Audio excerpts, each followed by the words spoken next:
Hello mga kanayon! Alam niyo ba kung ano po yung napulot ko sa washing machine?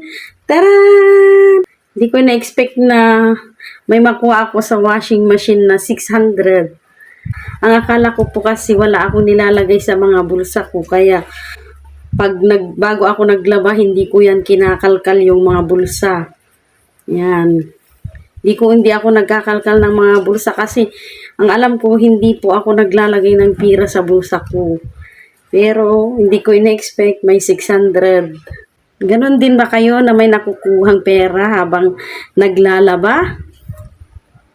Thank you for watching mga kanayon.